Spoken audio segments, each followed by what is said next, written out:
Bonjour, j'espère que vous allez bien. Je vous propose aujourd'hui de coudre ensemble un sac à bandoulière réversible et qui est tout à fait faisable par les débutants en couture. Pour faire ce sac, j'ai choisi de prendre du tissu d'ameublement que je ne vais pas entoiler parce qu'il est assez épais et que je veux un sac souple.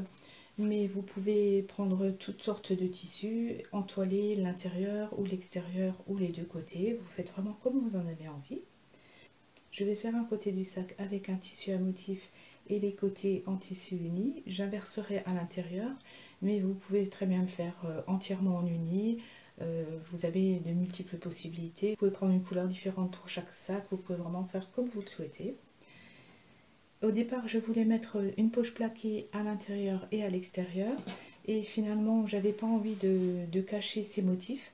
Donc à l'intérieur, je vais faire sur du tissu uni une poche plaquée. Et à l'extérieur, je ferai une poche zippée. Je n'ai pas mis les pièces pour les poches sur mon patron, tout simplement parce que je voulais choisir les dimensions que vous souhaitez. Pour la poche plaquée, j'ai pris un carré de 20 cm sur 20, d'un côté en tissu d'ameublement à motif, de l'autre en simple coton blanc pour que ce ne soit pas trop épais. J'ai cousu tout autour en laissant une petite ouverture pour pouvoir retourner cette poche sur l'endroit. Il me reste à couper les angles au plus près du fil mais sans toucher le fil. Et avant de retourner, je vais ouvrir les marges de couture au fer à repasser pour avoir un plus joli rendu lorsque la poche sera retournée sur l'endroit.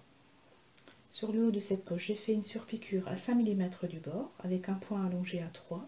Je lui ai ensuite posé sur une des faces centrales de mon sac, sur le côté endroit. Je l'ai épinglé et cousu sur les trois côtés. Et je vais maintenant passer à la couture de la poche zippée. Pour la taille de ma poche zippée, je me suis basée sur une fermeture à glissière que j'avais, qui fait 20 cm de long. Donc vous pouvez adapter selon ce que vous avez. J'ai pris un morceau de coton qui fait 23 cm sur 30.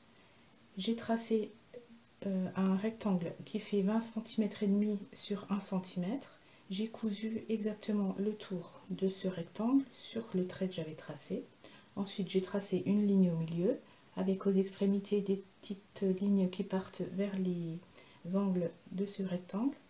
Et j'ai coupé sur cette ligne, donc ici aussi, en coupant jusque dans les angles mais sans toucher le fil du rectangle.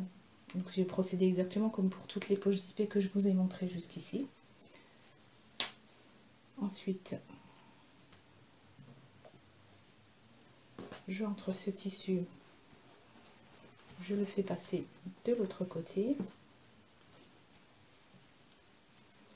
et je vais repasser ces plis pour avoir une belle finition. Donc je vais repasser tout le long du rectangle avant de poser ma fermeture. J'ai posé la fermeture à glissière sous l'ouverture et je l'ai épinglé tout le long et je vais faire une surpiqûre à 2 mm du bord tout autour avec mon pied à fermeture à glissière avec un point allongé à 3. Alors j'aurais pu faire une poche plus profonde et la placer plus haut. J'avais pas envie de couper ce dessin là, c'est pour ça que j'ai choisi de faire une petite poche qui est assez basse, mais vous pouvez donc faire comme vous voulez, que des poches plaquées, que des poches zippées, monter plus haut, plus bas, vous faites vraiment selon vos envies. Je retourne maintenant cette pièce sur l'envers, je plie la pièce de coton en deux.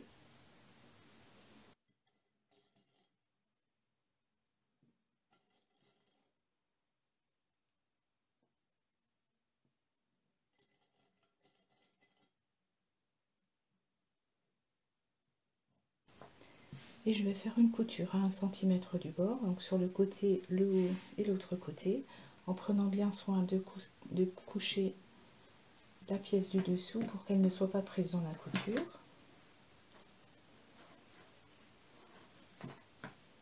Et ma poche sera fermée. Je vais maintenant assembler les côtés du sac.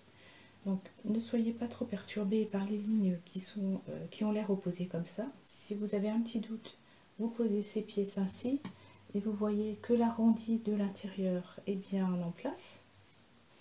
Et donc je vais épingler endroit contre endroit les côtés à la pièce centrale du sac.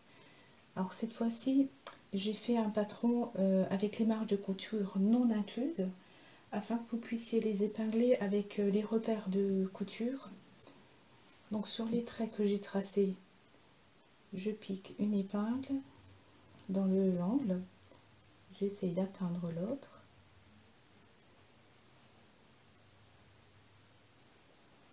Et j'épingle exactement sur le trait en faisant de mon mieux pour que les deux traits des deux pièces soient alignés. Ça vous facilitera ensuite la couture pour avoir de belles courbes à chaque endroit. Donc je vais doucement.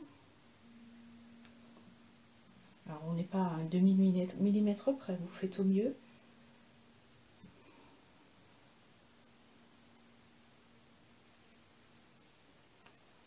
Voilà, j'ai complètement à côté, donc je recommence. Il y avait vraiment un décalage un peu trop important. Et comme ça, j'épingle jusqu'en bas, en suivant tout doucement, tranquillement, la courbe. Et donc une fois épinglé, ça vous donnera ça. Et il n'y a plus qu'à faire la couture du bas jusqu'en haut, avec un point d'arrêt, début et fin. Et vous faites ainsi pour les 4 côtés, les 2 côtés extérieurs et les 2 côtés intérieurs.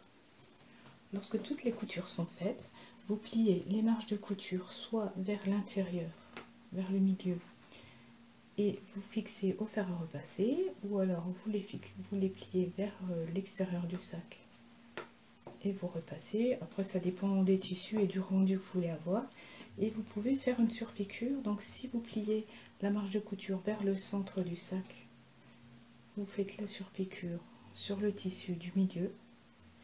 Si vous mettez la marge de couture de l'autre côté, vous faites la surpiqûre à cet endroit avec un point allongé à 3 ou 3,5 à environ 2 mm du bord, ou vous le laissez comme ça sans surpiqûre, et dans ce cas là vous écartez les marges de couture et vous repassez ainsi. J'ai assemblé les faces extérieures de mon sac endroit contre endroit, pareil pour les faces intérieures. Et j'ai fait une couture tout le long du côté extérieur. Donc j'ai commencé là-haut, j'ai laissé cette partie ouverte ainsi que l'intérieur. Tout ça, ça reste ouvert pour le moment. J'ai commencé ma couture ici et j'ai cousu tout le long, côté extérieur à 1 cm du bord, jusqu'au de l'autre côté où je me suis arrêtée de nouveau ici. Je fais donc exactement la même chose pour l'intérieur et pour l'extérieur du sac. J'ai retourné l'une des parties de mon sac sur l'endroit et je l'ai glissé dans l'autre partie qui est restée à l'envers. J'ai épinglé tout le long du côté interne et je vais faire une couture, mais cette fois-ci je commence à environ 5 cm du haut. Je laisse cette partie-là ouverte, je couds tout le long, je remonte et je m'arrête à nouveau à peu près 5 cm avant la fin. De l'autre côté je vais faire la même chose mais en laissant une ouverture ici. Donc je couds d'ici jusqu'à 5 cm du haut du bout. Et je recommence ici, je couds jusqu'à 5 cm ici. Cette partie-là me servira tout à l'heure à retourner le sac sur l'endroit. J'ai cranté tous les arrondis, ici à l'intérieur de chaque côté et sur le bas du sac. J'ai écarté mes marges de couture au fer à repasser. Ça a enlevé tous les repères que j'avais fait avec un feutre qui s'efface à la chaleur, mais ce n'est pas important puisque je n'ai plus besoin de ces repères. Et je vais maintenant retourner le sac sur l'endroit par cette ouverture. On retourne donc le corps du sac ainsi que la bandoulière.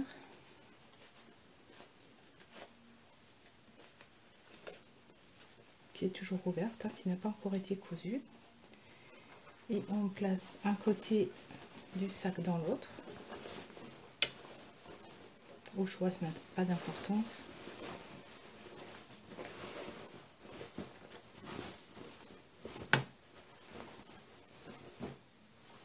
Et on fera une surpiqûre tout le long de ce côté, mais avant de la faire, on va fermer le haut de la bandoulière. Pour fermer la bandoulière, vous prenez tout simplement la doublure endroit contre endroit en écartant les marges de couture.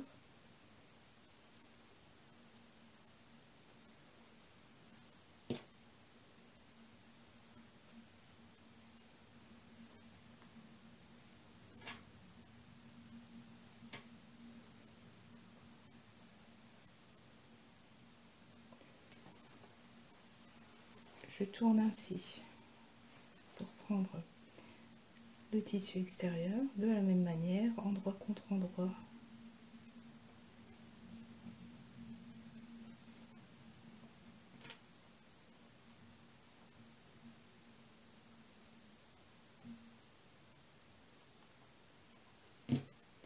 Et on va faire une couture pour fermer ces deux extrémités.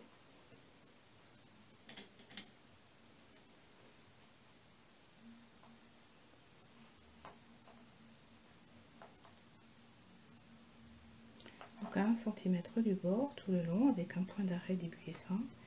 Et pour cette partie de la même manière. J'ai écarté au fer à repasser les marges des coutures que je viens de faire. Ensuite, en tirant tout simplement sur la bandoulière, il reste à faire un petit pli d'1 centimètre, épingler, vous allez épingler comme ça tout autour avec des pinceaux, des épingles,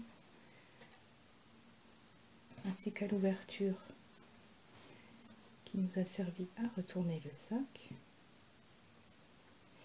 Et il reste à faire une surpiqûre le long de chaque côté, de ce côté et de ce côté. Et le sac sera terminé. Pour faire la surpiqûre, j'ai allongé mon point à 3,5. Et si vous faites le sac dans une matière un peu plus rigide ou si vous choisissez de l'entoiler, je vous conseille de laisser une ouverture plus grande ici afin de faciliter le moment où vous devrez retourner le sac. Vous pouvez agrémenter le sac par exemple de poches de récup dans un pantalon. Vous en mettez une ou plusieurs que vous superposez, pourquoi pas. Voilà, j'espère que ce tuto vous a plu. Je vous mets comme d'habitude sous la vidéo un lien pour télécharger le patron pour faire ce sac. Et je vous dis à bientôt pour de nouveaux tutos.